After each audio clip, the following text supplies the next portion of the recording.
because your money's not doing anything sat there. Yeah. It's really not. It's not at all. If in fact you're losing your money by keeping it there, based on. How you doing, man?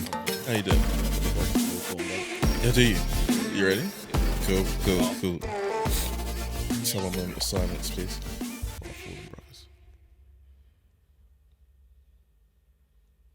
Amen. Thank you. Cool. That was nice. Cool. We're in. I have to say before we start, 50 up. 50 up. 50 up. 5-0. The big 5-0. Half a century. I'm excited. And that's not episodes, that's listeners. So shout out you guys. Yeah. That's you guys making us great. I appreciate it. I really do.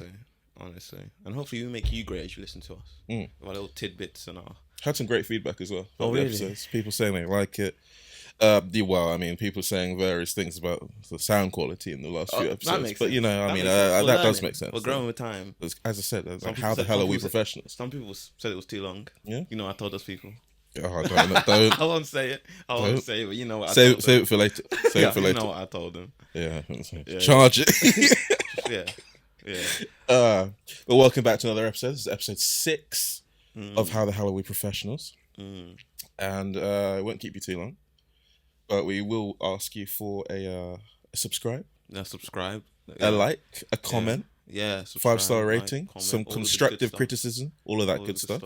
The TikTok and Instagram page is now up. We're going to get some TikTok videos out. We will. Going to get some Instagram reels out. Probably going to be the exact same as the TikToks. Mm-hmm. But they're going to be out there.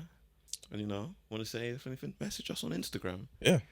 And just so you know, if it's foolishness, I will tell you. Yeah. You'll find yourselves on the next episode of Fraudwatch. Yeah. 100%. Of which I've actually been farming some fraud watches. Yeah. In future episodes, we're gonna have some fraud watches from the listeners. And it'll be great to react to them. Got some listeners fraud watches coming up in the next few episodes. So that's we've got to look forward to. Oh, we're gonna be cooking. Absolutely. We're really getting into momentum. And as we said, I think a few episodes ago, I don't know if we did, might have been off camera, but we're gonna start having guests. Yeah. So we've got the framework in place now. Really? Everything's set. Yeah. Mm-hmm. This is getting exciting times, honestly. It is. Honestly, how interesting. Yeah, I mean, this whole framework in place kind of relates to the fraud watch. But we'll get to that in a bit. Yeah, we'll get Today's to fraud watch. Just know I'm getting heated today. Yeah. He's got a. I'm so angry. I'm really angry. And it's not myself on from fraud. The station, he was seething. I am seething. Cope harder. Yeah, that's what they were saying to me. They literally told me to cope. We'll get into it. I know what they said. They said cope. You're mad. Yeah. They said charge it. Yeah. Get out of my DMs. You messaged them like charge it and get out of my DMs. Charge it to the game and get out of my DMs with your rubbish. But anyway, let's get to the quote, man. Before we get to the fraud watch, let's go with the inspirational quote. Yeah, I need some inspiration right now. Yeah. So this one is, to be extraordinary, all you have to do is something ordinary an extraordinary amount of time. And that's it. That's a simple way. Life is simpler than you think. Honestly. Get some English lit analysis on that, please. Just think of someone great, and they're probably doing something ordinary, but they just did it for an extraordinary amount of time, and now they're extraordinary. What did you do that was ordinary? I'm not extraordinary. Yeah, that's true. Way sad. I'm just saying. For a guy that every episode we need to have a him counter, Sean. Right here. because I've heard that this guy says he keeps saying he's him. Yeah, but we're all tired, by the way. I don't know who's all. We all are. No, listen to feedback. They can charge it and get out of the DMs. No one's camped in your DMs, man. Yeah, no one's in my DMs. But when they are, that's what I'll be telling them. Okay. That's what when I got people in my DMs, that's when I will be him. Is that the metric? That's the metric that you decide. Honestly, okay. I'm faking it till I make it. That's why I say it so much. That's true, actually. You do say it a lot. Yeah. I'm trying to make myself believe it. So when do you actually make it? When do you stop faking it? When I'm him. That's it. And we'll only really know when I am him. Interesting. Yeah. Because I was thinking, one thing about me that I realized, is I do say I'm him a lot, but I also know like I'm not him like a lot. So I'm like, me within myself, I'm like, no one loves me more than I love myself, but no one hates me more than I hate myself, and I really like that balance. That's fair. That could be another quote. Yeah. 2 quotes. Price of one. Giving you 2 for 1. That was off the top. That was a Chud special. Okay. Honestly. Right. I'm burning to get onto this fraud watch. Yeah, I'm let's hear burning this to get fraud onto this fraud watch. Okay. I'm trying to improve the quality of this podcast as always, you know. Which I appreciate. I'm always just like, how can I make the listeners experience a bit more, you know, exciting, maybe interactive? How can we get the message to them easier? So I was like, okay, so we're gonna need maybe a camera, maybe some different camera angles, keep it exciting for the viewers when the videos do come out. And we've got a new audio interface probably for the listeners, so it makes it a bit more intuitive, helps us out in post processing. So for those that don't know, we edit the podcast afterwards. We adjust the sound levels, and we make our voices sound a bit nicer, etc., etc. So along those lines of improvement for the How the Hell Are We Professionals podcast, I decided to order a camera. Nice. From Royal Mail. From Royal Mail, you ordered it? No, from Amazon. Okay. But it was delivered through Royal Mail. Yeah. And I ordered next day delivery. Okay. But I ordered this a week ago. Okay. And it's still not here. So I took it upon myself to go to the delivery office because they keep messing up these deliveries. They keep on saying, "Oh yeah, we just missed you. We'll get onto that in a second." Wait. So what, delivery office? I assume it's for the Royal Mail, right? For Royal Mail. But what, doesn't Amazon have their own like drivers? That's a whole nother wormhole. Okay, that's good. So normally Amazon, when they deliver, they use their own courier service. Right? Yeah. They have their own delivery vans. They have their own. For some reason, they've stopped doing that here. For some reason now they exclusively use Royal Mail in this area. Crazy. Probably because all the houses are probably weird. Yeah, like hard to get to and stuff. Yeah, cool. Well, there are actually houses here, but just not on the high street. Yeah, but I mean, like, but it's frustrating. It's the That's sticks. What I can say. Yeah, it's the sticks. Damn, no, it's not. However, the reason that it's really frustrating is when Royal Mail get to your address, they don't do anything. They don't let you know they're here. Oh, that is true. They just, if you're lucky, they'll put a little red note at your letterbox to say we missed you. Yeah. Amazon call you when they're at your door. Yeah. They say, we're here, where are you? Yeah. So I thought I was going to get that decency from Amazon services. So I called them up and I said, Royal Mail are messing up the deliveries. Where's my parcel? They said, not my problem. Charge it. Get out of my DMs. Go speak to Royal Mail. So I went, okay, cool. Yeah. Spoke to Royal Mail. Spoke to one of the customer service people who effectively told me, cope. Yeah. Sort it out. Go to a delivery office. Get your parcel. Yeah. So I went there this morning. Got left at about 10. Yeah. Got there, and I leave to speak to this woman at the desk, and she says, "Okay, yeah, write down your tracking numbers for the items, and I'll go and see if I have them for you." Yeah. I get there, they have them in the office, but they're getting ready to ship them out. Okay. So they can't give them to me because they're getting ready to ship them out from that office. That makes no sense. It doesn't make sense. So I told her, can you not just give me those parcels? I'm here. I'm right here right now. I am here. Can you not just give me these? Yeah. And she said, no. And did you say why? I said, why can't you do that? And she said, it's against our policy. I said, what policy does that go against? Because surely you're going to deliver it to me anyway. No. And she says, well, I can't confirm that you received the parcel. I will tell you. I'll get the parcel and I'll tell you. And I said, that's not up to you. Yeah. Wait. Confirm from whom? How are you confirming it anyway? Because I need to give you a signature to receive this parcel. Yeah. So I can give you the signature, say I've received the parcel. Yeah. So where's the problem? Yeah, and what did she say? And then she didn't answer. She said, sorry, against our policy, could you please leave? Apparently I was getting aggressive. No. Apparently I was getting aggressive. No. Okay. So then I charged it, left the office. Oh, I'm fuming at the moment. I'm still angry. Yeah. Get home. Well, I'll get to the station. You pick me up from the station. Yeah. We drive back. We're in here for like 45 minutes. Yeah. Then I get a notification from Royal Mail saying, sorry, we missed you. And I was like, nah, this can't happen again. This cannot be happening again. This can't be happening right now. Yeah. It's happened today, like just 45 minutes before we start recording. Yeah. Went out to the high street to find a van. Saw the van parked in our car park and asked him, do you have a delivery for me? Yeah. He said, no, I don't. I said, can you check? Can you check? Yeah. He said, no. And then he drove off. Did you say why? He didn't say why. Listen. Drove off. Listen. The engine was running when I got there. So knocked crazy. on it. He rolled his window down. He said, "No, I don't." Rolled it up and drove off. I am genuinely seething. I've not been angry. Nah, that's crazy. So I'm gonna have to go crack of dawn tomorrow at 7 a.m. to the delivery office when it opens, and make sure I can get the parcels before they're loading it onto the vans, so I can get my parcels, because they won't deliver it. And that's why I'm putting Royal Mail and Amazon on fraudwatch. That's crazy, because do you have a mailbox? Mailbox here? Yeah. Letterbox? Yeah, like a box, because no. Because I'm like, what? So how? This is crazy. Cause I feel like I gotta even get out of his car. He didn't. He just sent that message. He did. It's happened before. It's happened before with other places. Well, I've seen them because I can see the high street from my window. I've seen delivery drivers sit in the bay. There's a loading bay outside. There's like a tooth place. Okay. Not a dentist, but where you get Invisalign. Like orthodontist. Orthodontist, that's all. And there's a loading bay there. I see delivery vans there when I've ordered. Wait the time out. So between this delivery slot and then drive off. Really? So now when I see someone, when I've ordered and I see them in the delivery bay waiting, I just go out and go get them. But I shouldn't have to go and do that. So I'm saying, why can't they tell me that they're here? It's funny. It's just because that's one thing you have to realize. Because people don't like their jobs. Yeah, they don't I know. Care, they don't care to be good at it. Especially like delivery drivers, because I'm sure because they on strike all the time.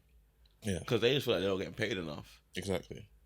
But it's the fact that leads on to me not being able to get a parcel. Yeah, man. Frustrating. The ripple effect. Honestly. And I've got to say, it's a high fraud watch for them. For you. For me, that's... For you, your rating of it's it. a 15. Yeah, but you're biased. I am biased. I'm affected. Yeah. But so is everyone else. So everyone else for this podcast is affected now. Yeah, that's true. That is true. You're affected. I told you the plan last time as well. Yeah. It's about a multi-camera thing. Yeah. I was really excited to get all of that done for this episode. And now it's going to have to wait. Or it might be delayed for a very long time because I might have to go back to Amazon before I can get it again, depending on what Royal Mail do. So that's some full disclosure plus fraud watch. No, that's crazy. Honestly. No, how can that woman's funny? Because I don't know. Thing is, because like I'm rarely in those like situations where I have to like beef customer service. I don't know. It was my first time in a very long time. I can't remember a time I do it, but it's just like I always hear stories of people and like how customer service just like wave them off. And like I'm very laid back, but I feel like you're being dismissed. Yeah, I'm like very laid back, but I'm not having that. Like it's just I don't know. I haven't done it. I might have it in the moment. I don't know. But just listening to it, I'm like, I would just probably just wait by the guy driving off. Yeah, but I can't get there though. It's like behind the gate. Yeah, I'll just park my car in front of that gate. That's fair. Absolutely fair enough. I'll just park my car and wait. It was so stupid. Well, I don't know what policy. Like, yeah, it doesn't make sense. Breaks. No, it's just because. Just give me my parcel. People can love hiding behind like policy and process whenever like it makes their job easier. When they have to do less, they love hiding behind like a policy or process. Oh, definitely. Because you would have to go find that package, really find that package, like look through the boxes and look through it. And she's like, it's prepping to be shipped, so I can't get it. And the thing is, I did this. I ordered something for Sean 2 days ago, or 3 days ago, and it was a different person at the desk. They went and got it. Yeah. So that it's not a policy thing. It's just a person by person thing. It's just foolishness. Oh no! If you told me, if I knew that, you think I'm not gonna tell them that? Huh? I'm like, I was here 3 days ago. They got my package. There is no policy. I wasn't there. That's what Sean told me. Yeah. Oh, because they'll know that I wasn't there. Yeah, no. But as in, I'm just saying. No. But that's it's no policy. Like if I had that knowledge, that's what I'm saying. It's so stupid. I'm like, 3 days ago, the person went back there and got my package. So why can't you stop the foolishness? Charge it. Stop the foolishness. Get out of this chair. Get out of your chair and go and get my parcel. And go do your job. Because look, I'm looking at you. You're a professional. Go do your job. Go do your job. Oh. Yeah. But if I rated that, honestly, probably like a 7. 7? You rank that lower than your last week's? My last one was horrid. That is horror. That was professional true, horror. That was true fraud. That's actual fraud. That was true. Like how am I employed? Like that was true foolishness. It actually was. It was. Because this one was just people who don't want to do their jobs. That's all that was. Quite literally, yeah. Just people not wanting to do their jobs. Yeah. Because it was too much effort. Oh. So yeah, probably a 7, maybe down to a 6.5. 6.5. Yeah. No, I'm putting her on blast. That needs to be a 15. Yeah, because you're annoyed. So angry. But that's the fraud watch. Just, it was just some ranting, some venting. I had to get that off my chest. Yeah. But I'm feeling a lot better, a lot lighter. Yeah. Ready to get into the episode. Let's get into the episode. I believe what's this one going to be called? How the hell do I get rich? Do I get rich? Just as a caveat, I'm not rich, so I can't wait to find out how the hell to. I'm not rich either. Yeah. So we're just gonna be finding out with you guys. We're gonna be studying right now on this pod, and you're just gonna be watching us. Yeah, exactly. Hopefully learning with us. Yeah. And if you have any helpful tips, leave a comment. Yeah. If you know how to get rich, if you're rich yourselves, and you didn't bang fraud, tell me how you got rich. If you're rich, I'm gonna take me under your wing. I appreciate I'm looking for a money mentor. Which is actually this week's article. Oh, from Money, the website. It's from the Times. Oh, okay. I thought on the website would be like Money Mentor. No. I was like, what a great link. No, it's the Times subcategory Money Mentor. Oh, okay. It's close enough. It's close enough. So into the article of the week. Let's go. Article of the week. We're going to be talking about what is investing. What is investing? Teach me. And just before we get into it, I will include a link in the description, or whatever descriptions we use, so you can follow along. Or just Google it yourself. We just said this Times Money Mentor about investing. Like, just Google it yourself if the link's not there. So I actually care about you guys, so I'm going to put the link in. If the link's not there, that's what I'm saying. I'm not saying you should do that now. So all I'm saying is I care about the listeners. So don't do that. Put the link don't be spinning me like that. Just if the link's, I'm not saying the link will probably be there because Jeremy's good at his job, unlike some people. But if it's not, you can Google it. We've told you. It's from the Times. Sean, just put the link in, please. Sean's good at his job. So just if it's not there, Times Money Mentor about investing. Yeah. Should we begin? We'll do a high level as usual. Yep. And so it begins. And this one, a few topics. So we're going to start with what is investing? Why should you consider investing? Yeah. What should I do before I start investing? Okay, interesting. I think that's about it. What can I invest in? That's probably a subsection of it. Cool. But we'll get into it. This will be a short one. That's what I'm hearing. Well, maybe. Who knows? No, it won't be a short one. Okay. Sorry, Bella.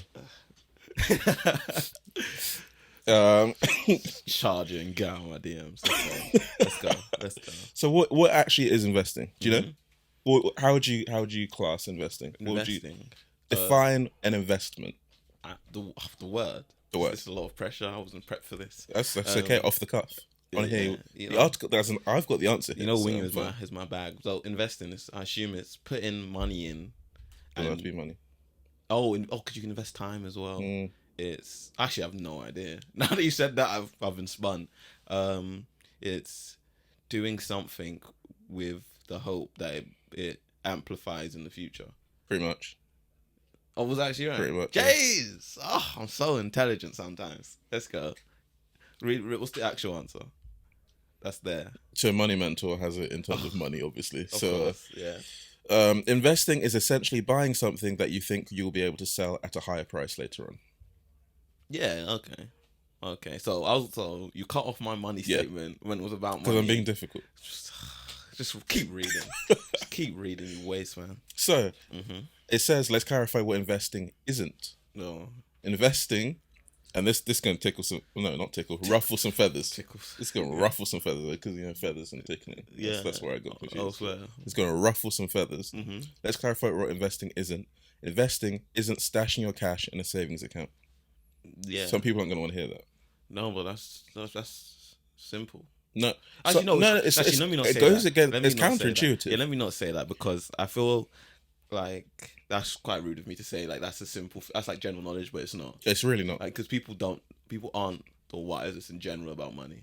Because financial literacy is really, really gate kept.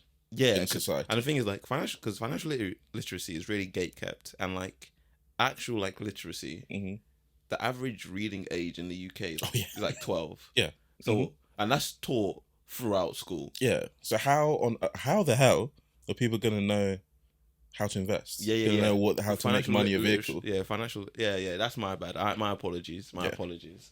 Yeah. Okay, cool. So let's talk about the difference between an investment and a savings account to start off with. So a savings account most likely will lose you money based on the fact that it has an interest rate that will be less than inflation. Yeah. So the idea behind investments is to store your money in a place that makes you more money than inflation to increase your net worth. Probably heard net worth a lot of times. Yeah.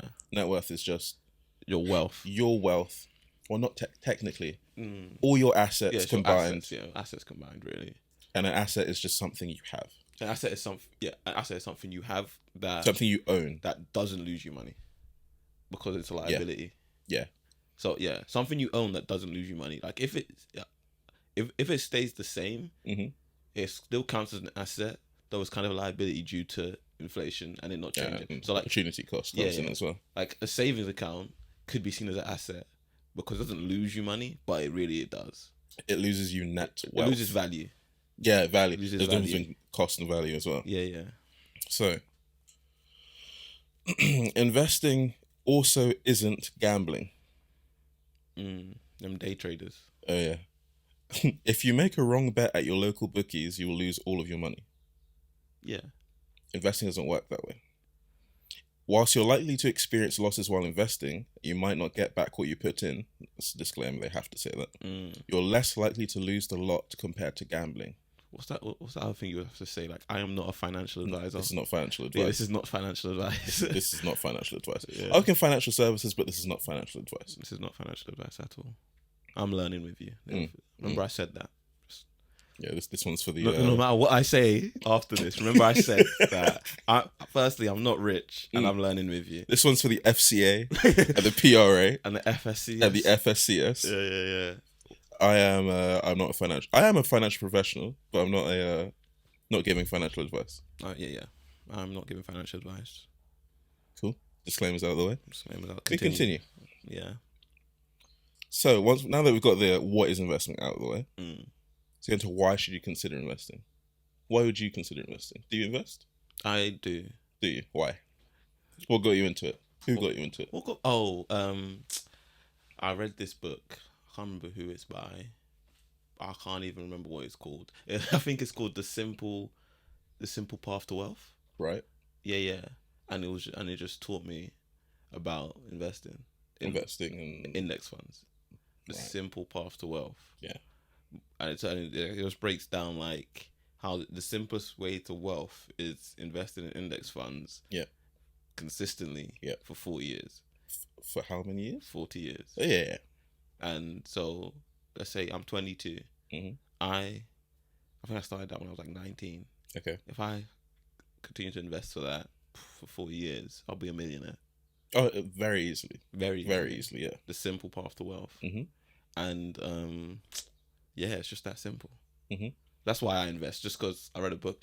That, and I thought it was cool because I watched The Big Short. Oh, yeah. I've read the books. Is there a book on it? 2 books. Oh, I had no idea. But yeah, I think I read The Big Short. I studied economics, and it just sounded cool. So you got into it that way? Yeah. I respect that. I promise you, anything I do in my life is just because it sounded cool to me at one point. That's honestly it. Threat intelligence. That's honestly it. Anything that I aim for or do in my life is just because I think it's cool. That's true, actually. Now that I know you, I'm a simple man. I'm a simple man. Why I got into investing is I watched a YouTuber. I've actually said him before on this. Ali Abdaal. Ali Abdaal. Oh, really? What actually got me into investing? Because I wasn't that book. But yeah, Ali Abdaal. He had... Well, I mean, I knew about investing through my degree. Yeah. Talked about different derivatives, about options, put options, call options, those kind of things. Okay, I know what got me to investing. I'll say it again after. And I learned about financial markets quite early on.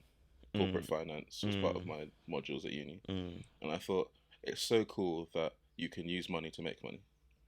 And I just thought, well, it just makes sense to do. Yeah. You know?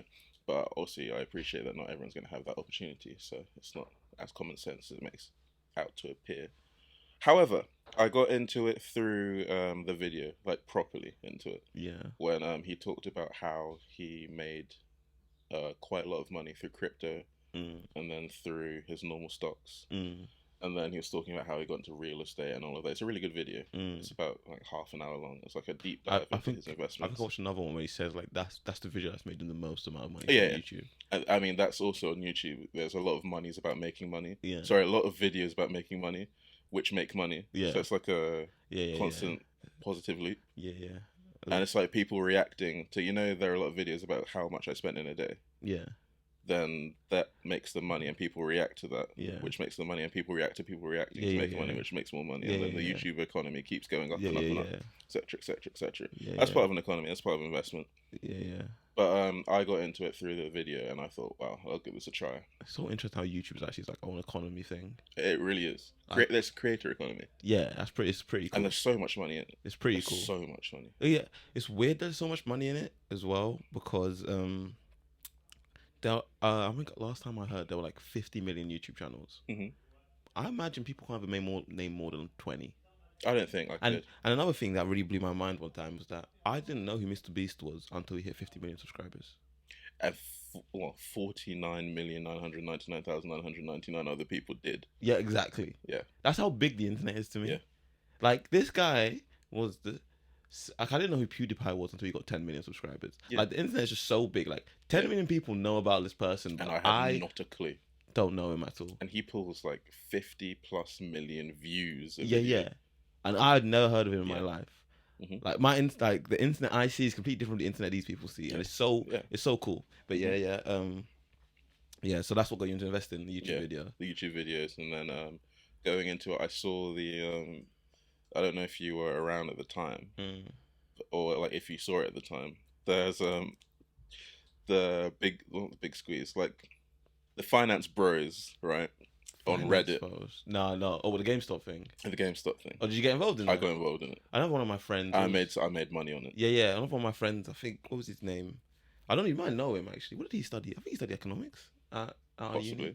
You might know him, but yeah, I think he made some money from that as well. Yeah, quite a few of my friends made a lot of money on it. Though. Yeah. Because I wasn't properly into investing yet. But these people, so just to give like a backstory, GameStop versus the hedge funds. Yeah. Hedge funds. What are they called? Big what? What? It's like the hedge fund, but I think there's like another name for them. But just ignore them. Let's call them the hedge funds. Yeah, the hedge funds. Yeah. The evil corporations. Call them that. Yeah, big corp or something. Big corp, something like that. Yeah. They were betting on GameStop going under. Yeah. And these finance bros said, "Nah, I'm not gonna let that happen." They all invested in GameStop. So they all invested in GameStop, and because the companies, the hedge funds, all shorted it. It caused a squeeze. Yeah. So because the price is increasing on a short, which is a negative investment technically, or an investment when you use leverage to use it. Yeah. They had to invest into it to cover their losses. Yeah. So they want to increase their average investment cost. So that increases the price even more. Yeah. Pushing the price up and up and up and up. And one of my friends made about 12,000, 13,000 pounds off it. Because he got in really early. Nice. And he put in about £200. Nice. And he made something like a 2,000% profit. Nice. Off of it. And he pulled out at the right time. One of my other friends got greedy. Time. Yeah, I think the guy I know, I think he joined late. He made like what, £400 or something. That's money's money. Money's money. Gonna get taxed. He made more than me. Yeah. Well, I made more than me. I made like £50. I made nothing. Yeah, fairs. But got in at the bottom, sold it close to the top. There was a little dip. Made £14,000. One of my other friends has lost money from it. Oh really? Because he put in about 1,000. Gone at the boom. Got greedy. Got in close to like the top. And then and started losing money. Yeah. And he's still recovering to this day. To this day. Yeah. So that's the duality of investment.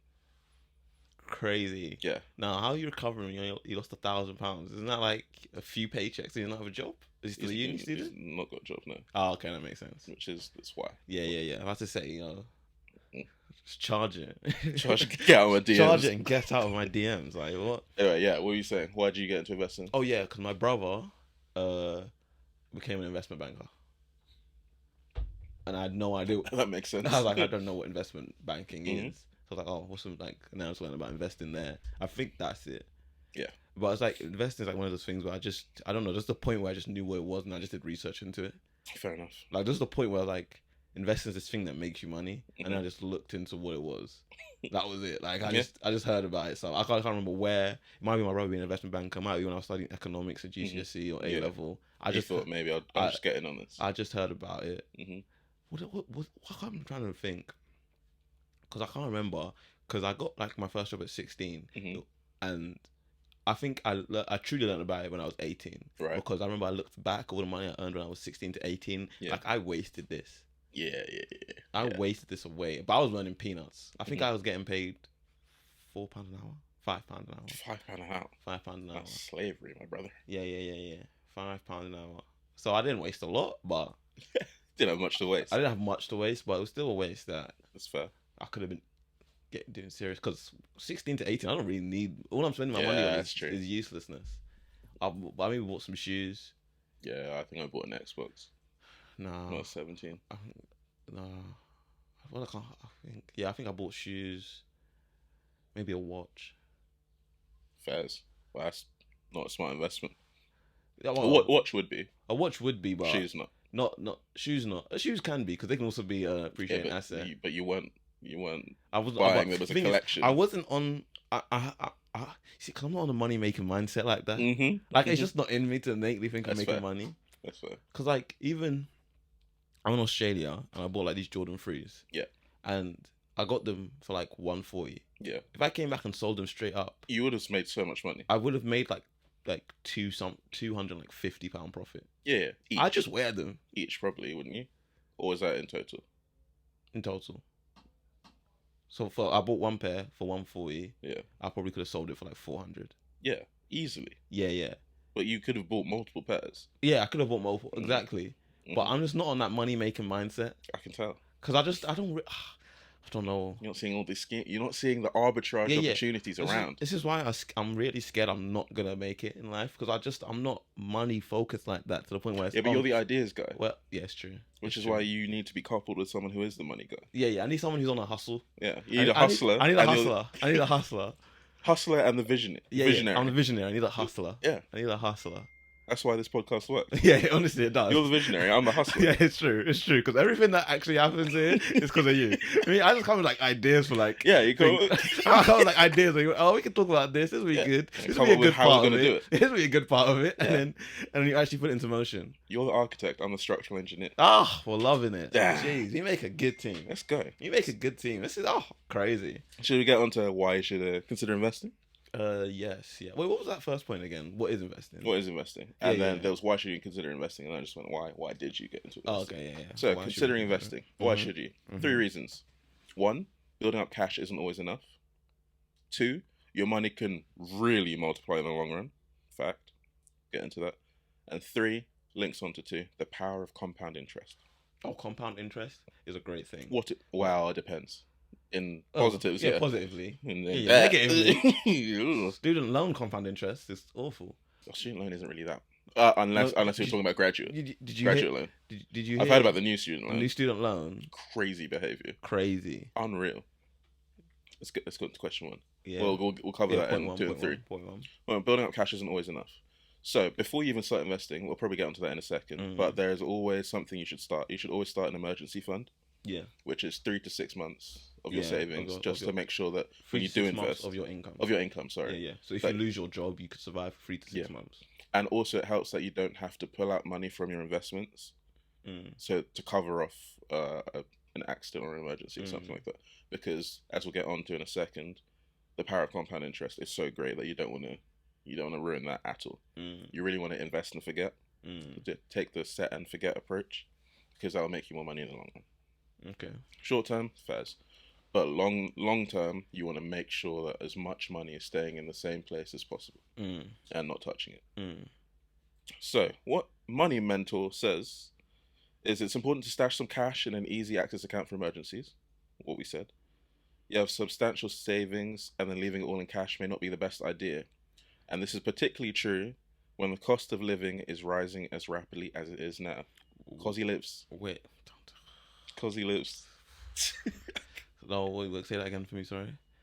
It is important to stash some cash in an easy access account for emergencies. Yeah. But if you have substantial savings, then leaving it all in cash may not be the best idea. Oh, okay. That's what I was wanting to just that last bit. I wanted to like the substantial savings bit. Yeah. So it's if you have excess. Yeah. In a savings account, it's not doing you any of the 6 months. Yeah. Okay. It's not doing you any favors sitting in your savings. Okay, that makes sense. Yeah.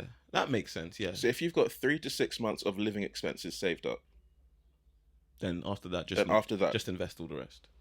That's what you're saying, really. Pretty much, yeah. Oh, yeah. If you have because your money's not doing anything sat there. Yeah. It's really not. It's not at all. If in fact you're losing your money by keeping it there, based on because he lives rising, and the price of goods is becoming more expensive over the long term. Meanwhile, the relatively low interest rates offered by banks and building societies is not enough to beat inflation. So to visualize this quite simply, your money grows at a certain interest rate. Okay. So put, say, £5,000 in your savings. Inflation is high at the moment. I think it's coming down. Sean, could you put some figures on the screen? Really appreciate you. No, don't do that. Don't do that.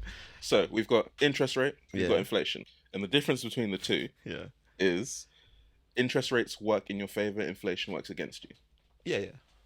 So what the £5,000 is going to be doing in your, let's say you've got, I don't want to shout anyone out, generic bank account. Let's say you've got a 1% interest rate. It's quite good actually for the current climate. So every single year, your 5,000 is going to increase by 1%. But at the same time, because inflation, let's say, so by what, £50? So, yeah, £50. Cool. Okay. So next year you have £5,050. Yeah. The problem with that is the inflation rate is much more than 1%. Yeah. So what's going to happen is, relative to inflation, you're actually losing money. Yeah. Because the cost of a can of Coke would have gone up 9%. Yeah. Let's say if inflation is 9%. Yeah. But the wealth that you have has only gone up 1%. Yeah. So realistically, it doesn't exactly work like that. But let's say, for simplicity's sake, you've lost 8% of your net wealth for buying a can of Coke. We call it spending power in economics. So your relative spending power has decreased even though your wealth has increased. Yeah. So the problem with that is you're losing money. Yeah. You want to increase your money, obviously. More money means more happiness. I don't know. Jay-Z said something different, but... Oh, lunch with Jay-Z? Hell, never. Never. So, what you want to do is you want to make your £5,000 actually work for you. So you want to make your £5,000 beat the cost of inflation. Yeah. So ideally, you'd find a vehicle in which to multiply that £5,000 to increase it more than 9% over the course of a year. So in practice, you'd want to try and find a savings account that would be 10%, say. That does not exist in the UK. So you'd be lucky to get a 3% interest rate, and that would be probably a fixed term. I think the newest one... It'll be fixed term. You can't touch your money for 2 years. I think the newest one's 5%. Yeah, but those ones with high interest rates will be, you have to have a high initial investment, lock it in for 2.5, 3 years. It's the normal term, and then keep it in there. And then you can't touch it, which is like ideal, but it's still less than inflation anyway. Yeah. So banks are kind of annoying now. Well, they're trying to make money. Yeah. I know. That's why it's so annoying. They're being squeezed by the Bank of England. That's why it's so annoying to me. Yeah. Everyone's trying to make money. It's so annoying, man. And the FCA are regulating hard. Yeah. No. They're making sure that no one's making too much money. Yeah. So the banks pass down those losses to the customer. So, because this savings account doesn't exist, this 10%, this theoretical 10% interest savings account, what you try and do is make your money work for you in a different way. So, you can invest in something that you think will give you a return. Say you decide to invest in a stock. Yeah. Which you think... Which is a stock. Goes up 10% a stock, every year. just so you know, is part of a company. A part of a publicly traded company. Yes. You can invest in pretty much anything under the sun. We'll get into it a bit later. But you can Other than invest privately owned companies. Yeah. And even then you could if you were really rich, but... Yeah, exactly. You can buy stakes and buy so many different things. But the idea is... This is how to get rich. So we're not there yet. But this is an education class. Because I'm learning. I'm learning. Getting at the ground level. Yeah. £5,000 is quite a lot of money. Think about it. It is. But that money should work for you. So 10%, you're looking at maybe you've seen Amazon, maybe you've seen Netflix, maybe you've seen Apple. Yeah. You're looking at that and saying, okay, what's happened this year with them? They've gone up, let's say, this amount of money. They've gone up this amount of money. So your £5,000 you invest in them goes up 15%, say. And now that you've gone with a plus 5% compared to inflation, so now your spending power has increased by 5%, hypothetically. And so what you've done now is you've beaten inflation, so you've actually made money versus keeping it in a savings account, which would lose you money. So you understand why you'd want to invest now. Lovely. Nice. That's So good. that's why building up cash isn't always enough. Yeah. That makes sense. So building on from that, your money can really multiply in the long run. Yeah. So let's say you've built up this wealth. Okay. You started with that £5,000. You did that 10 years ago. Yeah. Now you've got for reasons we won't get into, we won't say that you need to invest in a certain company, but let's say you have invested in a share somewhere, and you've made 10% consistently each year. Yeah. And you've made a net compound interest rate of. Trying to do the maths in your head right now. Yeah, I don't want to give in credit. Say you've done 1.1 to the power of 5, that kind of stuff. Yeah. 5,000 times 1.1 to the power of 5. Yeah, you've increased your wealth, right? Yeah. Now, that money is going to be so much more than. So basically, sorry. Let me start again. Let me start from scratch. Okay. Let me make sure. I'm trying to make this as simple as possible. You're losing the people. Because a lot of places that try and explain it hide behind jargon and make it so difficult to understand what they're actually trying to get to. I'll say this. So what are you trying to get to? I'll see if I can simplify it. So what I'm trying to say is your relative wealth is going to increase to a point where it can overtake your income. Okay. So what you're saying is that, so we start with 5,000 and you're saying that the interest I get from it compounding over 10 years is that next interest injection will be more than my monthly income. Yeah. Cool. Quite simply. Yeah. So what the Money Mentor says, Money Mentor says, let's assume you invested 10,000, so they've doubled ours. Yeah. Because they're in the money. They are breaded. It's the Money Mentor. Honestly, he has to be cake. It's the times. Come on. So if you put the money in a savings account, paying you an interest rate of 4%, they've got some figures here. So that pot would be worth £12,000 after 5 years. Okay. By comparison, if you invested the money assuming 6% growth average, in the same pot would be worth 13,000% after 5 years. However, due to the impact of inflation eroding the spending power of the cash in your savings account, it will be worth less in real terms if you left it in your bank account. Yeah. However, if you put that into an ETF, which is a Remember what it stands for? Yeah. I don't know what it stands for. That's what I'm asking. I just call them index funds. Okay, it's called an index fund. Yeah, that's what I just call them index funds. An index fund. Let's say I actually don't know what the current return rate for an index fund. No, for the S&P 500, which is the most commonly traded one. S&P 500 isn't it normally just 8 to 10% every year? It's normally 10 to 12%, I think, or 8 to 12%. Yeah, it's normally like 8 to 12% every year. So say you have a good year, 12%, five times. Actually, I'm actually gonna do the maths for this. Okay. So Okay, I'll give while he's doing that.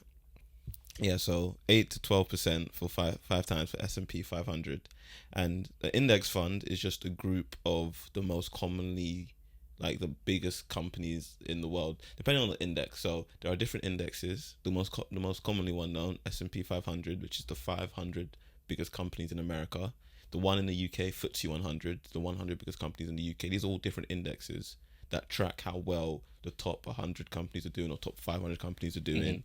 And so in that index, it has a bit of stock from each of these companies. You put money in that, so you buy a bit of stock from each of these companies. So when one company does well, and if another one does negatively, it's balanced out.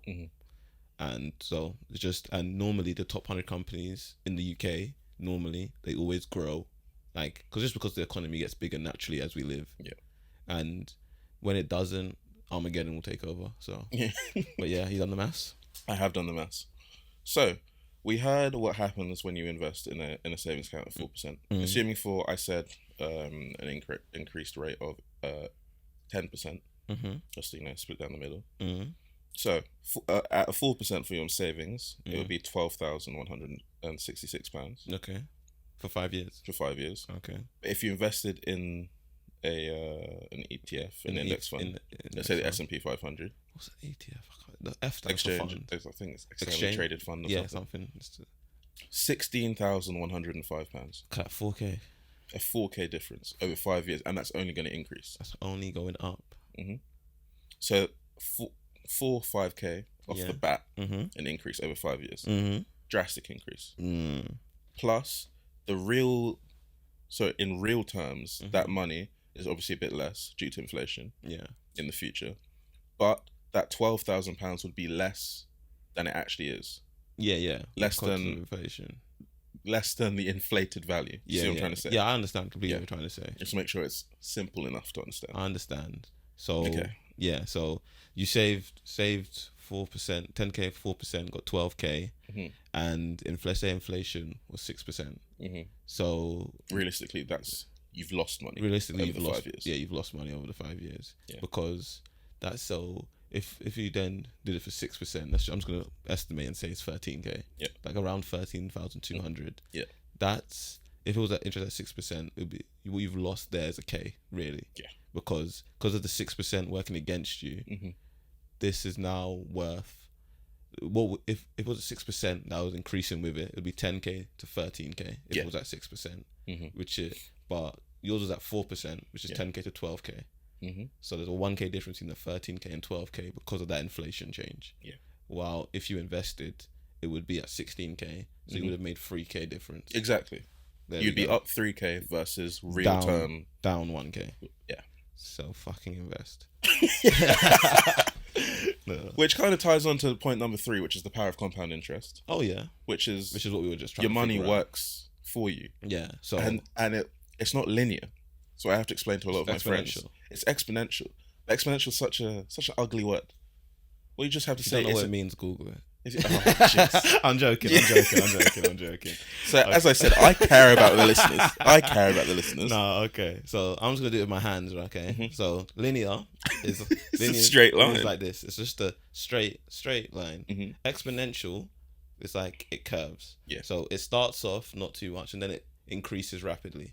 So one's a straight line, one's a curve, and that's like exponential. So with compound interest, say you make 10% on 5K each year. So the first year is 500 on top of the 5K. So then the next year you'll be making 10% on 5,500. And then so that would be what, 550. So then it's 11,050 or 650. 6,050. So then it goes up like that. So you make money on the interest as well. So interest gets added to the interest you've already made, which is compound interest. And because of that, it increases exponentially. So a simple way of putting it is linear is increase. Exponential is increasing increase. Is that simpler? Absolutely simple. I don't know if that's simple. In my head, makes perfect sense. No one knows what straight lines and curves unless you've done economics. I was gonna say like what's it called? Linear is like an increase. Linear is adding to. Exponential is timesing to. But no, because times can also be linear. But we can't spread misinformation. We can't spread misinformation. Increasing your increase, whatever rubbish you said. Let's move on. So, talk about the things that you should start to do before you invest. I'm sorry, but this is kind of. I feel like this was kind of useless for a bit, but okay. I feel like we're all getting lost in what we're saying, but go on. What should you do before you start investing? You should pay down any debt. Oh yeah, because debt is interest working against you. Yep. And make sure you have your emergency savings. Okay. I don't know about that. I feel like you can do them concurrently. You can invest while also setting up an emergency savings. Technically, you do them all concurrently. You could pay off debt and invest at the same time. Yeah, but I feel like it's different because if you don't, because debt has the negative compound interest where it will just keep getting worse. If you don't completely focus on that, the longer it lasts, the worse it gets. Okay. While with investing, it's the opposite. Like, so the longer you do it, the better it gets, and the earlier you do it, the better it gets. But because it's a benefit. It's not like it's nice to have. Like it's nice to have, but you don't need it. Yeah, it's true. nice to have. It's true. A debt is not nice to have. This is very bad to have. Yeah. Mm-hmm. And it can affect your credit score as well. And most of the UK, I'm pretty sure, lives in debt. Yeah. Yeah. Most of them have like less than 1,000 in their savings. Mm-hmm. So get out of debt, save, then invest. It's that easy. Honestly, it's that simple. I'm telling you, life is simple. People make it hard. It's that simple. What was that Warren Buffett quote? Like the perceived, like there's a weird human characteristic that makes us perceive simple things as hard. Yeah. Like life is simple. When broken down into its foundation. Honestly. Make it down to the atomic. Okay, you're doing too much. Let's move on. So compound interest. What do they say about that? Settle down. Oh, my apologies. My apologies. So for the power of compound interest, it's talking about, imagine a snowball rolling slowly down a snowy hill. The longer it rolls down the hill, the more snow it captures and the bigger it gets. Okay, yeah, I get that. Weird analogy, but I get it. Yeah. Makes perfect sense. And the bigger it gets, the larger surface area it has to capture even more snow. Okay, yeah, now it's cooking. That was a good point at the end. I like that. So now, the bigger the snowball, the more snow it can attract. So the bigger it gets. Yeah. Etc. Yeah. That's compound interest. Now that analogy really works. You know, wait. Yeah. I have to let it finish cooking. Take it out of the oven too early. Honestly, it's raw. Yeah. Yeah. So, you got a checklist of questions to ask yourself before you start investing. Okay. Go. What are my investment goals? Oh, I don't know. What are your investment goals? My investment goals. Why are you investing? What do you want your money to do for you? I want to buy a house. There you go. That's one of them. Yeah. I want to buy a house, and then after that, I want to buy a nice car. Then after that, I have no idea. I'll just be investing to invest, just so I have money. First, generational wealth. Yeah, but I doubt I don't want to say I doubt it because you never know. I could be the foundation of generational wealth, but that's like, it's not a goal I think about. Okay. Because I like the amount of money I imagine I'll make won't be enough to be generational wealth. But I don't know, because I could really make a lot of money, but I could also make not. So it's fair. It's fair. You just gave the two options that will happen. Yeah, with a probability of 1. Okay. I'm so not serious. How the hell am I professional? This is crazy to me. Yeah. So my investment goals are I want to buy a house. Nice. Also, I also want to buy a car. I want to set up a fund for uni for my kids. Okay. So I don't want them to take out a loan. Okay. I want them to be able to do it off my money. Yeah, my friend did that. And then I want to build wealth that can outlast me.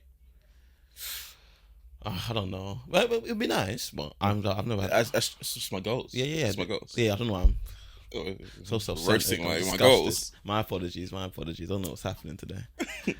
The next question is: how long am I happy to leave my money tied up for? Do I have a burning desire to take money out all the time? Yeah, no. See, that's the thing. But I feel like a lot of people would. But I feel like that's why it's just a good thing. It would be a good thing to like make more money. Yeah. So that you don't need that amount that you put away. But that's not an option for everyone. It's not. Everyone could just make more money. I think it is an option, but it's also not, which I get. Yeah. But it's not accessible to everyone at all times. Yeah. It's not. That's an option. It is an option. I'm being bare dismissive this episode. I don't know why. Huh? I feel like I'm being bare dismissive of stuff this episode. I don't know what's going on. I don't know. Yeah, I don't know. Making me be empathetic. Yeah. I don't know what's happening. Crazy. I don't know what's happening. Maybe I'm getting too comfortable. I'm getting too comfortable here. How much can I actually afford to invest? Ooh, that one you have to be very honest. That's something with yourself. You really have to figure out. And it's because it's okay to just invest £10. Yeah. Like, you don't have to invest like hundreds or thousands. It can just be like a little £10 a month. Said compound interest. Yeah. Just start. Honestly. Well, Ali Abdaal has this saying that's really good. And I think he got it from someone, but I don't give him the credit. Even maybe he doesn't deserve it, but I'll give him the credit. It says the best time to start investing was yesterday. The second best time is right now. Right now? It's right now. Okay, that's a nice saying. Realistically, it would have been better if you invested yesterday, because your money would have made a bit more money today. Yeah. And it would make more money tomorrow, because there's always the opportunity cost of, if I had invested, no, that's not opportunity cost, but it would have been, if I had invested yesterday, I would have been making slightly more money today, which would, been mean I have to make more money tomorrow. Slightly more. Yeah. That's just the negative mentality if you think about that. Exactly. So just do it now. Yeah. Just start right now. Right now. Actually, finish the episode first. But right now, while you listen to the episode, do it. Open a new tab. So have this keep playing in the background. I want you to keep hearing my voice. Open a new tab. I'll guide you through it. Open a new tab. Go to your chosen search engine and type in Google. Let's be real. Some people use Bing, but type in stocks and shares ISA. Yeah, and that's your first step. Type in stocks and shares. Type in open stocks and shares ISA. In the UK, must specify. Well, ISA's only in the UK. Yeah, so we got international listeners. Oh, we do. Yeah, what's it called in America? I don't know. I'm sorry, you have to do your own research for America. I'm actually sorry. IRA, I think. That's my bad. And Australia, but shout out you guys. My apologies. And Cyprus. And Cyprus. Shout out you as well. I'm sorry I can't help you. But let's just specify. This is for UK. Yeah. It's not too dissimilar to what would happen internationally. I'm based in the UK, so all I know is for the UK system. So just Google stocks and shares ISA. Read whichever one you want, because they're all virtually the same. It's just the company that you like, really. Yeah. So steps get started. Yes. Decide on a tax-free wrapper like an ISA or a pension. Yes. So simple terms. ISAs are tax-free up to 20,000. 20,000. There are 4 types of ISAs. There are lifetime ISAs, help to buy ISA, which I don't think they do anymore. It's been discontinued. Yeah. I got discontinued at uni. I remember my mum was beefing me to go open one. Yeah. But you can't even use it anymore now. Oh, you can. No. Expired 23rd of May. Really? Can't use your help to buy anymore. Government stops funding it as of the 23rd of May this year. I need to take money out of that now then. Yeah. So help to buy, which doesn't exist apparently. So now there's only 3 ISAs then. So lifetime ISA, stocks and shares ISA. Yeah. What's the other one? Cash ISA? Cash ISA. Cash ISA, which is just a basic savings account really. Yeah. And I don't think anyone ever recommends that one. Like really. No, like it's a savings account that you won't but your savings ever get taxed anyways? No, I wouldn't put money into that as it eats it into your allowance. Yeah, I wouldn't really use the cash ISA. The 2 main ones you'd want to use are lifetime ISA and stocks and shares ISA. Yeah. So a lifetime ISA, you can put up to £4,000 tax year into it. Yes. And the government matches you 25% of whatever you put in that year. Yes. So you put 4,000, you get 3,000 from the government. The caveat though is that you can only access the money when you're buying your first house that costs less than £450,000 and when you turn 50. Yeah. You can only open it between 18 and 40. Yeah. So those are the terms and conditions really. That's a nice little breakdown of a lifetime ISA. So, and stocks and shares ISA is you invest in stocks and shares, and since it's an ISA, you don't have to pay capital gains tax on it up to 20k. So the way that works is, say you put in 20k, you won't get taxed on any of the profit you make on that. The minute you put in 21k, that extra 1k gets taxed on the profit you make of that for capital gains. I personally have a lifetime stocks and shares ISA, so it combines them both. So I put in money monthly. The government matches that monthly money by 25%, and that all gets invested into stocks and shares of my choosing. Yeah. So simple enough. Nice. I hope that's nice and simple. Yeah, I understood it. Nice. Hopefully you guys did too. So you choose an investment platform next. Okay. Now, if you want to help your boys out, there will be a link in the description with a Trading 212 link. Yeah. Which is very simple, decent UI, and they don't really overcomplicate things. Yeah. But you can also create an ISA on there. Yeah, you can create a stocks and shares ISA on Trading 212. But you can choose any investment platform you want. You can even make one with, I think, your own bank, depending on the bank you have. Yeah, they will normally have a stocks and shares ISA, but then you have to decide on your investment strategy, whether you want to do everything yourself or you want them to have a managed fund for you. So if you have a managed fund, you'll pay something called a management fee, which is normally like 0.1 to 1% of your total annual income, I believe. And then so wait, when you say that, is it like, so the total amount of money that's in there, regardless of whether it went up or down, it's always going to be 0? Yes. Okay, cool. Yeah, so it'll be 0.1% normally. I think that's market average of your current your closing balance at the end of the year. And what that does is that leaves the decisions out of your hands and into a finance professional's hands. So they'll move your money around to what they see is increasing in value or decreasing in value. They'll do all sorts of calculations for you, and basically you'll be leaving your money in someone capable's hands, which is good. If to get started, don't see why not. Why not do that? Trusted professional, financial professional knows what they're doing. They'll make the right decisions most of the time. However, you're going to lose out on some of the profit. Yeah. And you might think 0.1% is a small amount of money, but again, as you compound, that 0.1% is going to be bigger and bigger and bigger each time as well.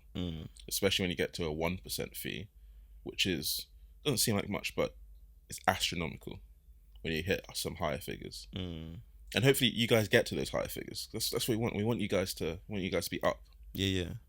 And I want you to be up, and then when I'm below you, down, I want you to come and help me out and say I'm here because of you, and out of the kindness of my heart, because you put me here, I'll give you £50,000. £50,000. You'd stop that?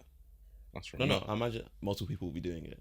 Oh, okay. I see. Don't ask one person for $1 million. You're the ask 20 for 50,000. Wow. Okay. All right, pal. So, our 50 listeners. Yeah, true. When you make it, give me £10,000. Finder's fee. Yeah. Commission for your greatness. Commission fee. Because you will be great. Yeah.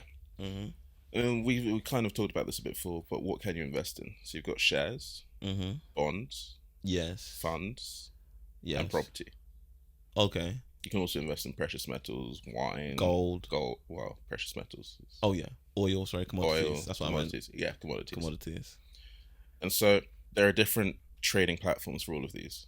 Yeah. Just pick something that you think you'd be comfortable investing in. Honestly, and pick something you understand. Yeah, and when you want to really get into investing, unless you want to like leave it to like someone else for management fee and all that, if you really want to get into yourself, do research. Yeah, you do have to. avid research. Yeah, like research, like so like because you have to be up on trends to see what kind of growth. Yeah, I was going to say what kind of research. When you say do research, what kind of things are you looking for? So first, if I'm Joe Blogs, want to get onto anywhere, and I'm thinking I want to start getting into investment. What stock should I buy? What do I buy? Because me personally, I didn't want to do a lot of research into different companies, so I just invested in index funds. Yeah, because it diversifies it automatically. It's a lot of people tell you it's probably the safest. It is because I'm quite risk averse with my money. Yeah, for unknown reasons. But yeah, I'm quite risk averse with my money. So, but like even with putting into index funds, there's risk with that because people do like 50% index funds, 50% index bonds, and things like that because bonds are safer. Which I can't remember why they're safer. I just know that they're safer. They're also lower payout though. Yeah, so they're safer with lower payout because it's linked to government. Economy. So which is normally quite stable. So yeah, like do research into that because like if you want to invest in like industries or specific companies, you have to do research into the company's culture and like what its like growth plan is, so you understand how in the future you will make money off of it. Yeah, like and like you might want to do research into like IPOs that are happening to see if that's going to be a good thing to invest in because normally that's where a lot of money. Like when you hear someone invested in one company and like 10 years later they become a millionaire off it, it's because they invested at IPO stage. Yeah. Where you could get a stock for like £50 and then in the future it explodes. You buy like 100 stock for £50 and then in the future each stock is worth 50k and you sell 100 and now you have what 50 million. Yeah. But that's a no-brainer. That's from research they have to do. And you're looking for market trends. Lucky. Yeah, it's all about you can't time the market per se, but you can be ready for a big event happening. So it's impossible to time the market. That's just common sense. Yeah, and read the news because how Brexit affected it, how the pandemic affected it, how the Ukraine war's affecting it, how the cost he lives is affecting it. See, there you go. How the cost of living is affecting it, how the interest rates the Bank of England keep increasing are affecting things. Just do research, like just increase your financial literacy in a whole, and investing just becomes much easier to understand and to do. Investment is easier when you understand current affairs. Yeah, it is. Because if you choose a topic that you're interested in, maybe find companies involved in that space, and you can invest in them. You can invest in football teams. You can invest in a stock of football teams. You can invest in so many different companies, and like that the stock can change with like transfer news. Yeah, so like if you're like so if you keep up to date with like transfer news and football is your life, then you can invest in clubs. Yeah, invest in clubs like this like Dortmund's gonna get this person, which will increase their stock, and then I'll probably sell them in like 3 years, which will probably decrease their stock, so I'll get out there and things like that. Yeah, so just do whatever you can invest in it. find out what you want to invest in, do research into it, and I'm sure you'll do good. Yeah, it's not really that difficult on the face of it. I'm a simple man, and life is simple. The difficult part is mastering it, building a strategy around it. But and think like as I quote at the beginning said, like investing is quite an ordinary thing. You just to do it for an extraordinary amount of time, and then you'll get rich off it. And you have to like research is very ordinary. Do an extraordinary amount of research, and you'll find something that will get you rich. Like that's it. It's quite simple. It really is. And it's made out to be such a scary thing, investing. Yeah. Because you can lose money. Sure, you can lose money. But if you're investing in the ETF, which is an exchange traded fund. Okay, nice. There you go. I remember it now. It's all good. So basically, you have to lose all of your money that you've invested. The whole S&P 500 biggest companies in the US or 100 biggest in the UK would have to all lose their money concurrently, which means at that point, if they've all lost their money, you have bigger problems to worry about than where your money is right now. And like, just another caveat to that is like in these index funds, the weakest companies get dropped out of it. Yeah. And then companies who are like, so say like the 501st, the 502nd company, if they like do well enough, if they're doing better than like the 500 and 499th, those, they just get swapped out. The best companies are the ones that are in there. So even if like companies do terrible, they just drop out and get replaced by someone who's doing better. Yeah. That's not to say it can't go down. It can. Yeah. But it's a much safer bet than betting on an individual company. Because obviously your risk is spread out across 500 companies. Yeah, it makes sense. But yeah, man. Investing is good. That's how to get rich, really. So are you saying... So what, is the article finished or is there more? That's pretty much it. So, okay then. So back into freeboardings. Because I was going to ask... Yeah. Investing... You think that's the only way of how to get rich, really? Because that's like, I feel like that's the easiest, like, lowest barrier to entry, maybe. It's so there's different ways that you can invest as well. Yeah. So there's stocks and shares. Oops, sorry. There's there's stocks and shares. There's crypto. No, I'm not even gonna start on. I knew crypto's gonna die. But... Yeah, it's so finicky. I ain't heard about crypto in months. Yeah. That and what was the other thing? Them pictures, screenshots. Them little bathing apes or something. What was that called? NFTs. NFTs. Yeah. Non-fungible tokens. Not heard about them in a minute. I haven't seen an ape in a while. Honestly, I Gary V being quiet. Yeah. He's suffering right now. Honestly. Gary V is one of the funniest people on the internet sometimes. But he's rich, so I can't. Like, he's in his bag. Honestly. He can say what he wants. Exactly, I don't blame him. But, sorry, where was I even going with that? I don't know. Crypto's one of the things. Crypto, please, unless you're a really lucky person, I'd say avoid crypto. Can invest in stocks, shares, shares.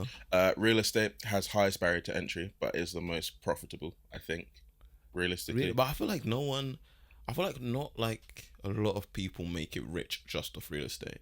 I feel like they become... It's a way to stay rich. Yeah. I feel like they become rich off something else and invest in real estate to like stay rich and become like wealthy. So for listeners, you get rich off your stocks and shares, and then invest in real estate. Yeah, because it has such a high barrier to entry. Because you have to buy a building to rent it out. Yeah. So buying a building requires normally a 10% deposit. And normally, doesn't the process take like 6 months? It's a long process. But it makes you very steady income all the time. Yeah. Because we talked a bit about net worth at the beginning. Buying a building maintains your net worth. Your net worth, because it keeps your... so buildings are normally a good investment because they appreciate over time. Yeah. If they're looked after well, the price goes up. And then you've got things like the housing bubble. There's actually so much knowledge in investing and wealth and all of that. They probably can't cover it all in one episode. Yeah. But in this episode, we have looked at starting... it's really just... We just look about investing in stocks, really. That's what we've talked about mostly. Yeah. But... this is meant to be how to get rich. So investing is probably not the only way to get rich. No, it's not. Because you can also, honestly, just work. Yeah. Like if you work long enough and you work long enough, smart enough and hard enough, you can just become rich off your 9 to 5. Like people think there are not 9 to 5 millionaires out there. There are. Yeah. You just don't know their names. That's how I'd like to be. Really? Let's be an anonymous millionaire. Oh, yeah. Yeah. I would love to be an anonymous millionaire. I want to be so anonymous that when I'm a millionaire, my kids don't know I'm a millionaire. That's fair. Like, that's how anonymous of a millionaire I want to be. You want to keep it hidden. Yeah, I don't want my kids to know I'm a millionaire until they're probably like 18 and they understand what money is. And they're like, Dad's got a lot of money. You can tell he's got a lot of money. Yeah. Okay. They don't know how much, but you want to do the show, not tell. Yeah, they want to know I'm up there. Yeah. Oh no, they'll live comfortably. Yeah. Struggle.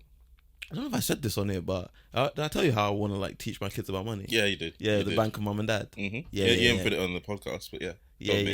Yeah. So I had an idea, right? Oh, because I'm the ideas guy, yeah. No, I had an idea, yeah, that when I'm older, I'm gonna try and teach my kids about like financial literacy by making a little stall in my house that's called the Bank of Mum and Dad. And I don't know what times will be open because for some reason banks are only open 9 to 5 when everyone's working. Yep. Like 9 to 3 p.m. Yep. Go on your lunch break to do stuff. But yeah, I don't know when it'll be open, but like a stall, and like I'll teach them about.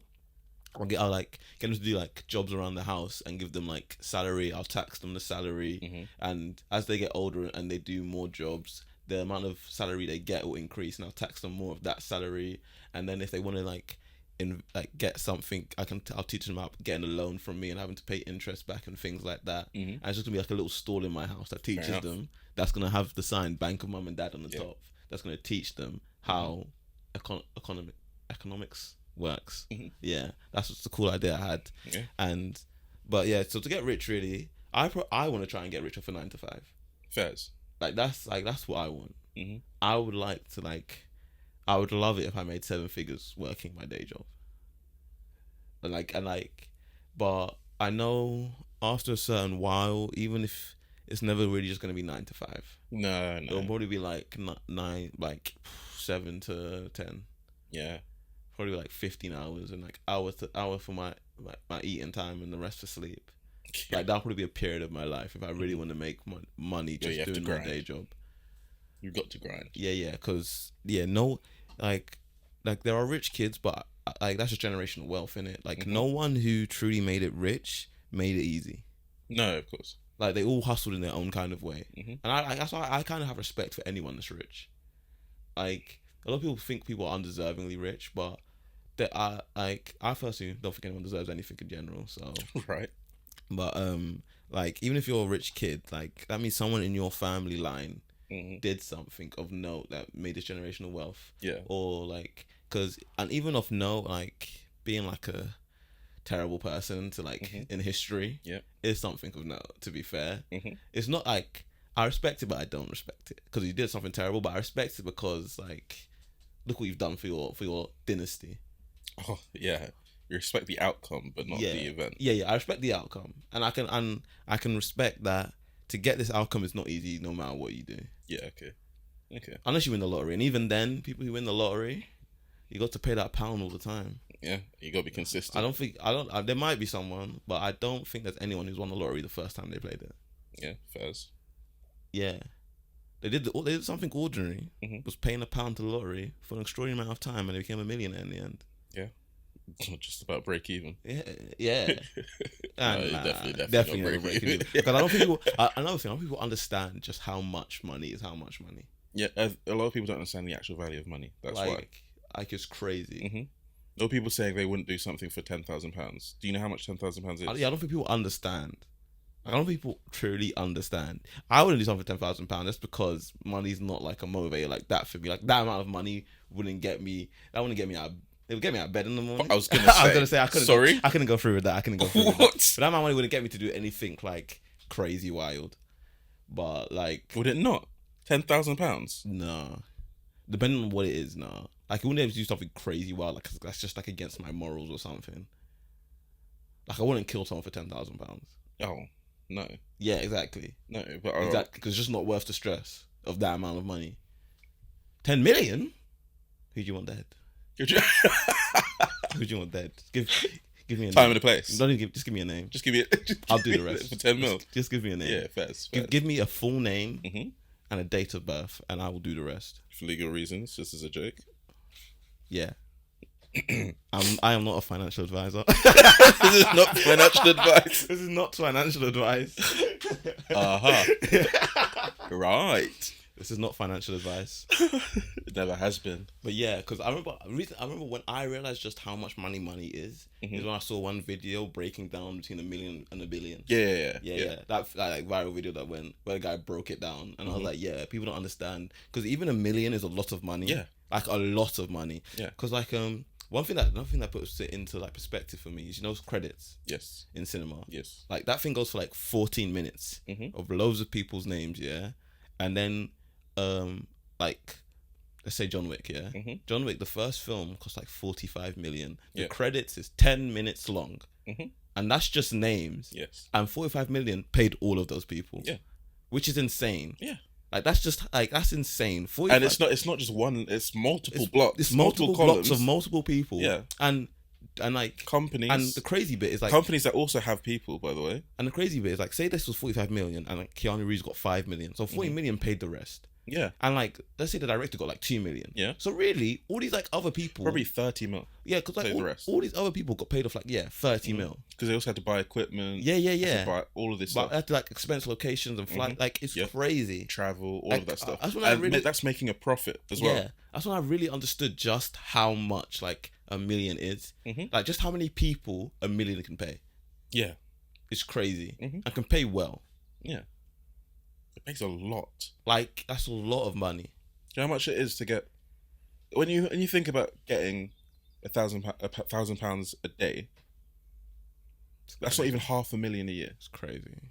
£1,000 a day is what, 365,000. I'm pretty sure I can get £1,000 a day for the rest of my life, and I will not be near like the top 100 richest people in the world. No, to get $1 billion, you need I only need like the top 1,000. It'll be crazy. You need a lot of. Yeah, like people don't actually appreciate how much $1 billion is. Yeah. A billionaire to get 1,000 million is stupid, and it's like a level of wealth that is actually unfathomable. Yeah, you can't actually comprehend how much money that is.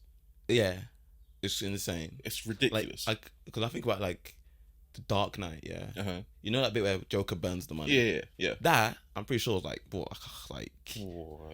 like 500,000. Pain. That was like 500,000. And look how much money that was in actual cash terms. Yeah, I might be wrong. It might be a lot more than that, but like it's gonna be 5 billion. No, it won't be 5 billion, because I'm trying to remember. Because I think it was half of like the total amount. I think the total amount was 50 million. And he said he was burning his half, so that was 25 million. But I looked way too small for 25 million, really. Or maybe it was all in the hundreds. Maybe it was all in the hundreds. Yeah, because I forgot, because we don't have that. No. But yeah. It's foolishness in this country. £100? No, I don't know if I could handle seeing that. It's rare to see a 50. It's rare to see a 50. Yeah. 50, calling the manager, making sure this is allowed. Yeah, I pay the 50. They're rubbing it down. They're rubbing it down. They're looking at the light. They're asking where I got it from. Yeah. Where'd you obtain this? Where'd you obtain this? I'm like, the bank. Yeah. They gave it to me. Of mum and dad. The mum and dad. Yeah. But getting rich is there are multiple different ways you can do it. Yeah. So many different ways. And to really like get rich, all you have to be like, going back to this quote of like just doing something ordinary for an extraordinary amount of time. You have to be consistent with something mundane, really. And all it takes is like you to blow. Like say us doing this podcast. Yeah. I don't know if this podcast will ever do anything, but I'll keep doing it because I have fun. Just keep chipping it away. I'll just keep doing it. I'll have fun. Yeah. If people appreciate it, they appreciate it. If they share it, which I hope you do. If they share it, they'll share it. Tell a friend to tell a friend. Honestly, and then if it makes money, it makes money. If it doesn't, that's cool. I'm just gonna keep doing it. Yeah. And if I keep doing it, I'm sure at one point it probably will make money. Yeah. Like just probably will. Just it might be episode 1,000, and then I see my first £1 from this. But I'll be okay with that. Just be very grateful for it. Yeah. I'll be nothing but grateful. It just makes you appreciate it. Yeah. I'll shout out the one person who threw that £1 at me and said, I rate your thing. That'd be great. I would love to tell that story. I was walking down the street and someone random that I don't know said, I rate this podcast, have £1. Have £1. Fair enough. Have £1. I'll probably get that £1 framed. Would you? Probably. I'll probably put it somewhere as like memorabilia. The first cent I made off this podcast, if I ever make any. extra person I've ever met. Yeah. Oh, you think so? Yeah. Crazy. Definitely. I've met a lot of people. I know a lot of people. Nah, I think that'd be pretty cool. I think it would be cool. Yeah, It'd be a nice story. Yeah, it'd be a great story to tell. Be one for the uncles. Honestly, one for the kids. I'll hang it up in the bank of mum and dad. Oh, will you? Yeah, it'll be one of the plaques. Yeah. One of the plaques. One of the FCA approved. Yeah. Fair enough. Fair enough. FCSC. But yeah, getting rich is just... It's a journey. Worth it. Yeah, it's a journey. And all it takes is one moment. Yeah, it really is. It takes... There is an element of preparation luck. and timing. Yeah. That's it. Yeah. Preparation and timing make something beautiful. Yeah, and that's it. And hopefully, and a bit of luck. Yeah. But like, I did see something like luck equals preparation times time or something like that. So just make your own luck. A lot of people say that. Honestly, yeah. Well, I think what's that golfer called? I remember, he's a British golfer. He used to be number one at one point, but he was like, "What'd you say to people who say you get lucky?" And he said, "The more I practice, the luckier I get." The luckier I get. Yeah. That's all it takes. Like, just do a lot and you'll get lucky one time. That's it. It's all about just showing up. Honestly, it's like gym progress. Because got to keep chipping away at it. Honestly, and it's like when we were talking about getting a job. Like what we did was apply to places a lot, and we got lucky one time and we got a job. Yeah, that was it. Got lucky. Like, it's really luck whether someone likes you or not. Yeah. Like, you can do, like me, I've done research on social people. I can do all the research analysis of people I want. Yeah. It's still absolutely up in the air if they will like me or not. Yeah, it is. It's up in the air whether they will like me. Toss of a coin. All the time. And yeah, so far, it's worked well. I'm pretty lucky, I'd say. And I hope I'm luckier. Yeah. That's what I pray for sometimes. Yeah. And we're lucky to have you guys listening along. Yes, we are. Shout out you guys, man. Shout out you guys. Honestly, and my apologies. I was quite dismissive at the beginning of this. I don't know why. I hope you've come around now. No, I'm feeling good. Okay. I'm feeling good. Okay. I was feeling good at the beginning as well, though. Yeah. I was just wondering what happened. Me and the fans were just wondering what was going on. I got fans. Crazy. No, my fans. The fans of me. But yeah, were wondering what was going on. Yeah, but yeah, man. You were... no. Was that Young Philly? Young Philly. Yeah. I'm trying to remember where I got that from. You enjoyed today? Back again. Oi. Where did I got that from? I just hear sounds sometimes and just repeat them. I can't remember where from. Clearly. This is what I have to deal with. Yeah. But I'm the ideas guy. I'm actually so gassed you said that. Because sometimes, Sean, you can edit that out. Sometimes I'll be feeling useless. Sometimes I'll be feeling useless. But please wipe it from the record that I ever called Chuds a visionary. I forgot about that. Now you're gonna have to. Okay, yeah. Now, Sean, you sure you're gonna edit this bit out as well? But yeah, hopefully we helped you on figuring out how to get rich. How to get started, at least. Yeah, how to get started on getting rich. Yeah. So if you want another episode with a different vehicle, we talked about stocks and shares. Yeah, we talked about mostly investing. Yeah, investing. And the thing is, when you talk about investing with money, because you can also like invest your time to get rich, which is literally just working. Yeah, working, business. Yeah. Like following your passion. Like there's a guy like you, like Ali Abdal's. I watched a guy called Alex Hormozy, who's friends with Ali Abdal, and he talks about. I mean, Ali Abdal said it, how he taught him that a big thing people need to do is invest in themselves. Yeah. He calls it the S and me. I invest in the S and me, and what that means is invest in a skill. Yeah. Invest in yourself in a less so you don't have to only invest in stocks and shares. You can all the money that you want to invest, you can invest it into learning new stuff. Yeah, like you can learn to code, which then get you a job in coding, which then pays well. Yeah, you can learn this, learn that, which could then get you somewhere. Like there's so many things you can invest in. That it doesn't only have to be stocks and shares of money. You can invest time. You can invest kindness. Like you're just kind to people, and those are called, like Tanjiro said in Demon Slayer, the kindness you give out will get returned to you. Exactly. But just don't think you're entitled to kindness. Yeah. Just give it out and hope it gets returned. Don't give it out expecting it to get returned. Yeah. Just like investing in money, you don't put it in expecting to get an outcome. You hope for an outcome, but you will be prepared for a loss. It's consistency. And that happens in general. Like sometimes you invest your time and you wasted your time. But you never truly waste your time because I'm sure you'll learn something from it. All the experiences we do, they shape who we are. And I think that's a beautiful monologue to end on. It is. So you were there. You were ready. Yeah, it was good. It was good. I like that one. So thanks for your time. If you're still with us, please leave a comment, subscribe, share. Tell us what you enjoyed the most. Tell us what else you want us to talk about. Leave a 5-star review. Shout out the Amazon Music guy. Yeah, as usual. Girl. Yeah. Don't know if people use Apple Music still. They do use Apple Music. Shout out Apple Music people. Shout out Spotify. Hopefully when this gets to YouTube, shout you out as well and you subscribe. And start DMing us your fraudwatch stories. Oh yeah, on Insta. Insta is HTH_pod, I believe, or HTH pod. It'll be on the screen. Yeah. Oh yeah, it would be. It will be on the screen. Or it will be in the bio. It'll be in the description of the episode on whatever streaming platform you're on. HTH pod on Instagram. I also believe it's HTH pod on TikTok. But I don't think I have any TikToks yet. No. But when the YouTube video comes out, TikToks probably come out as well. They will. So things are looking up.